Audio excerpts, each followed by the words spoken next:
Inflation 1-1.5 हफ्ते के अंदर 17% पहुंच गई है बांग्लादेश के अंदर। इंडिया के साथ झगड़ा जो है, इंडिया के साथ जो इंटीग्रेशन हो रही थी, जिससे फायदा था बांग्लादेश को, उसको अगर नुकसान हुआ तो बांग्लादेश को नुकसान है। बांग्लादेश की जो जरूरियात हैं वो ये है कि इसेंशियल आइटम, मतलब आटा, चीनी, घी, वेजिटेबल्स, फ्रूट्स, इस सब के लिए बांग्लादेश डिपेंडेंट है कि जितने ट्रक खड़े थे, 5-10 किलोमीटर की लाइन थी ट्रकों की जो अंदर सामान जा रहा था, वो भी काफी ट्रकर्स के ओनर ने बोला यार वापस आ जाओ, अभी कुछ नहीं होने वाला। वहां से ट्रक यू टर्न करके बिहार की तरफ चले गए, वहां पर अपना सामान बेच दिया है, यूपी में बेच दिया है। आपको पता है श्रीलंका की हुकूमत ने, श्रीलंका के प्रेसिडेंट ने फोन किया है मोहम्मद यूनुस को, और भी दुनिया की लीडरशिप ने किया है, लेकिन नरेंद्र मोदी ने फोन नहीं किया। मोहम्मद यूनुस ने हिंदुओं की सुरक्षा का भरोसा दिया है, कहा है कि वहां पर बांग्लादेश में जो अल्पसंख्यक हैं, जो अधिकांश हिंदू हैं, उनकी सुरक्षा का उन्होंने आश्वासन दिया है। नरेंद्र मोदी का जो मैसेज है डॉक्टर मोहम्मद यूनुस को, वो बड़ा क्लियर है। इंडिया ने कॉन्टिन्यूसली एक लफ्ज़ जिसको अपनी डिक्शनरी में डाल लिया है, वो ये है कि दुनिया में जहाँ पे भी हिंदूज मौजूद हैं, इंडिया उनके बारे में बात करेगा। ये है वो चीज़ जो नरेंद्र मोदी ने शुरू कर दी है। कि बड़ा कम इलाका, उसको कहते हैं चिकन्स नेक, वो बड़े कुछ मील का इलाका है कि अगर वो काट दिया जाए तो हिंदुस्तान अलग के 2 टुकड़े हो जाएंगे। बेसिकली वो मोहम्मद यूनुस साहब को कह रहे थे कि I don't want to see you on this office, मैं आपको इस ऑफिस में नहीं देखना चाहता। In other words Narendra Modi ने बड़ा क्लियरली ये कह दिया। और आई थिंक समवेयर जो बांग्लादेश का फॉरेन ऑफिस है, उन्होंने एडवाइस किया है डॉक्टर मोहम्मद यूनुस को कि नरेंद्र मोदी को कॉल करो। वो इसलिए एडवाइस किया है बिकॉज उनको पता है कि हमने इंडिया से बहुत कुछ लेना है। दोस्तों, जैसा कि आपको पता है कि बांग्लादेश में जिस तरीके से तख्तापलट हुआ है, उसने पूरे के पूरे साउथ एशिया में एक बहस को जन्म दे दिया है कि अब बांग्लादेश का होने क्या वाला है। क्या बांग्लादेश पाकिस्तान बनेगा या फिर अफगानिस्तान बनेगा? कोई भी ये नहीं कह रहा कि बांग्लादेश फिर से वही बांग्लादेश बनेगा या नहीं बनेगा, क्योंकि वो बनने के तो कोई चांस नजर आ ही नहीं रही। और रही सही कसर अब मोदी जी ने पूरी कर दिया जब उन्होंने बांग्लादेश में जाने वाले जितने भी भारत की सप्लाईज हैं, आपको पता होगा भारत और बांग्लादेश का जो ट्रेड है वो $14 बिलियन का है। 2023 के फाइनेंशियल ईयर में $14 बिलियन से भी आगे चला गया था ये ट्रेड, और इसमें $12 बिलियन का ट्रेड तो सीधा का सीधा भारत को बेनिफिट देता है। यानी कि हम बांग्लादेश को $12 बिलियन का सामान बेचते हैं और बांग्लादेश भारत को $2 बिलियन का सामान बेचता है। यानी कि बांग्लादेश में जो बहुत सारी चीजें बनती है, उनका कच्चा माल जो है वो भारत से जाता है। साथ में जो बांग्लादेश में बेसिक आइटम्स हैं, जैसे दूध, घी, दही, चीनी, इस तरीके के जो आइटम है जो कि किराना की स्टोर पे मिलने वाले होते हैं या फिर जिनके बगैर आज के समय में जीना ही मुश्किल है, ये ऑलमोस्ट सारे के सारे आइटम भारत से बांग्लादेश इंपोर्ट करता है। और इसकी वजह से दोस्तों, आखिरकार बांग्लादेश के नए जो एडवाइज़र आए हैं गवर्नमेंट के, मोहम्मद यूनुस, उन्होंने नरेंद्र मोदी को टेलीफोन कर लिया है। और ये बड़ी इम्पोर्टेंट कॉल है। इस कॉल का मकसद और मतलब ये है कि बांग्लादेश के नई लीडरशिप जो है वो ये मानती है कि इंडिया का रीजनल जो इन्फ्लुएंस है, या इंडिया रीजनल में बड़ा प्लेयर है। अब देखना ये है कि नरेंद्र मोदी का जो मैसेज है डॉक्टर मोहम्मद यूनुस को, वो बड़ा क्लियर है। और मैसेज सिंपल सा कर दिया है कि माइनॉरिटीज़ का ख्याल रखें, हिंदूज़ का ख्याल रखें। और इस सेंस में आप ये समझ लें कि उन्होंने बेसिकली उनको जैसे नहीं कहते आप डांट दी है, मैं तो इसको ऐसे लूँगा। उन्होंने फ़ोन किया है गुडविल।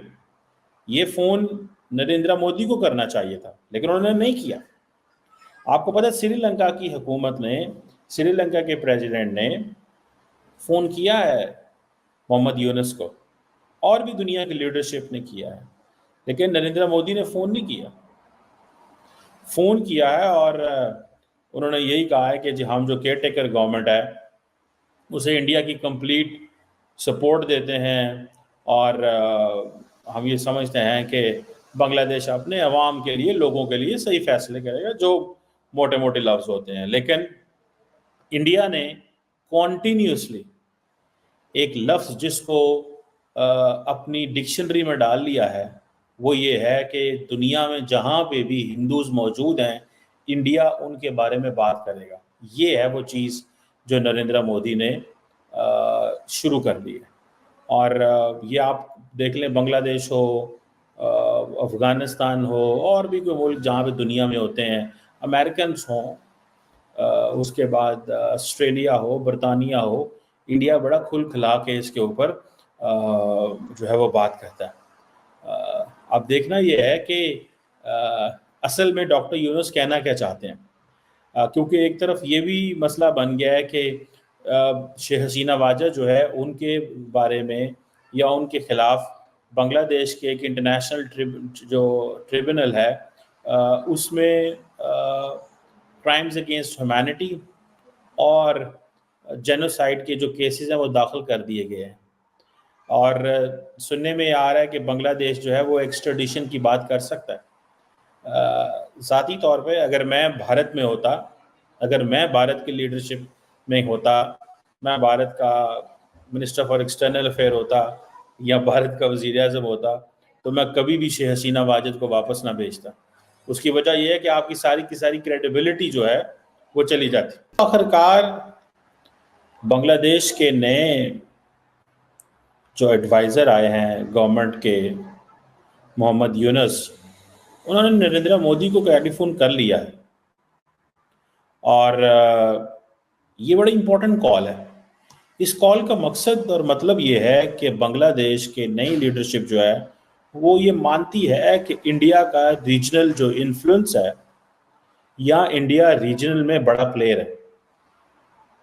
अब देखना ये है कि नरेंद्र मोदी का जो मैसेज है डॉक्टर मोहम्मद यूनुस को वो बड़ा क्लियर है और मैसेज सिंपल सा कर दिया है कि माइनॉरिटीज़ का ख्याल रखें, हिंदूज़ का ख्याल रखें। और इस सेंस में आप ये समझ लें कि उन्होंने बेसिकली उनको जैसे नहीं कहते आप डांट दी है, मैं तो इसको ऐसे लूँगा। उन्होंने फ़ोन किया है गुडविल। ये फ़ोन नरेंद्र मोदी को करना चाहिए था लेकिन उन्होंने नहीं किया।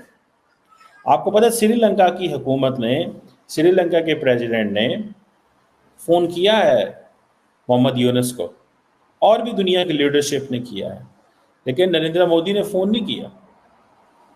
फ़ोन किया है और उन्होंने यही कहा है कि जी हम जो केयर टेकर गवर्नमेंट है उसे इंडिया की कंप्लीट सपोर्ट देते हैं और हम ये समझते हैं कि बांग्लादेश अपने अवाम के लिए, लोगों के लिए सही फैसले करेगा, जो मोटे मोटे लफ्ज़ होते हैं। लेकिन इंडिया ने कॉन्टीन्यूसली एक लफ्ज़ जिसको अपनी डिक्शनरी में डाल लिया है वो ये है कि दुनिया में जहाँ पे भी हिंदू। वो एक फिल्म है जिसमें कोई कहता है कि ये साला दुख ख़त्म होने का नाम ही नहीं लेता, तो पाकिस्तानियों के साथ यही मसला है। वो दुख जो है वो ख़त्म होने का नाम ही नहीं ले रहा। एक दुख ख़त्म होता है तो अगला मसला आ जाता है, एक प्रॉब्लम सॉल्व होती है तो अगली प्रॉब्लम सर उठा लेती है। पाकिस्तानियों के साथ जो इस वक्त आवाम के साथ हो रहा है ना भाई, पूरी दुनिया में इस वक्त खबरें चल रही हैं और मेरे सामने इस वक्त रॉयटर्स मौजूद है और आपको पता है कि पाकिस्तान के स्लो इंटरनेट की खबर रॉयटर्स तक में आ रही है और रॉयटर्स लिख रहा है Pakistan internet firewall could cost economy 300 million. जो इंपोर्ट पे अब जो ट्रेड बंद हो चुका है भारत और बांग्लादेश के बीच, उसकी वजह से बांग्लादेश की जनता अब असली वाली मार झेल रही है और मात्र एक हफ्ता हुआ है और बांग्लादेश की जो इन्फ्लेशन है ये 17% क्रॉस कर चुकी है। और ये तो सिर्फ अभी की बात मैं आपको बता रहा हूँ। हाल ही में सरकार ने जो एक इंडियन बिजनेसमैन का इलेक्ट्रिसिटी का प्लांट है उसे भी ये परमिशन दे दी है कि अगर बांग्लादेश उसे पेमेंट नहीं करता है बिजली की तो वो भारत की इलेक्ट्रिसिटी ग्रिड में अपनी बिजली बेच सकता है। यानी कि भारत में बहुत सारे ऐसे प्लांट हैं जो कि बिजली बना के बेचते हैं, तो बांग्लादेश के लिए भी एक स्पेशल बनाया गया था। यानी कि बांग्लादेश के पास ही एक बनाया गया था जहां से बांग्लादेश बिजली इंपोर्ट करता है भारत से। अब अगर बांग्लादेश की करेंसी आपको पता होगा फ्री फॉल में जा रही है, तो अगर बांग्लादेश बिजली की अपनी पेमेंट नहीं कर पाता है तो बिजली की सप्लाई उनकी रोक दी जाएगी। 17% इन्फ्लेशन है। खाने पीने की ऑलमोस्ट बहुत सारी जो आइटम है जो कि पैकेट बंद होती है या बहुत सारी चीजें जो कि वो भारत से इंपोर्ट करते हैं, सब की सब इस समय रुक चुकी हैं। 10 किलोमीटर लंबी जो ट्रकों की लाइन लगी हुई थी, साथ में जितनी ट्रेन आती जाती हैं, सब कुछ बंद कर दिया गया है। ऐसे में पूरा का पूरा बिजनेस इन्वायरमेंट जो है वो बांग्लादेश में डिसरप्ट हो चुका है। हालांकि भारत को इससे थोड़ा बहुत लॉस होगा, लेकिन उतना लॉस नहीं होगा जितना कि बांग्लादेशी यहाँ आके कर देंगे। तो कुल मिला के जो इस समय भारत की स्ट्रेटेजिक मूव है, मैं कहूंगा एक प्रिकॉशनरी जो मेजर लिया है भारत की सरकार ने, उससे बांग्लादेश की सरकार को लगभग 30 दिनों के अंदर ही, मैक्सिमम 30 दिन में आपको बता रहा हूँ, इतने में उनको पता लग जाएगा कि उनकी गलती क्या थी। और जिस तरीके से आपको पता होगा कि मालदीव ने शुरू में काफी आंखें दिखाई थी, उसके बाद मुइज़ु ने जो टोन चेंज किया है वही टोन चेंज आपको बांग्लादेश में भी देखने को मिलेगा। लेकिन इसका रीजन सिर्फ यही होगा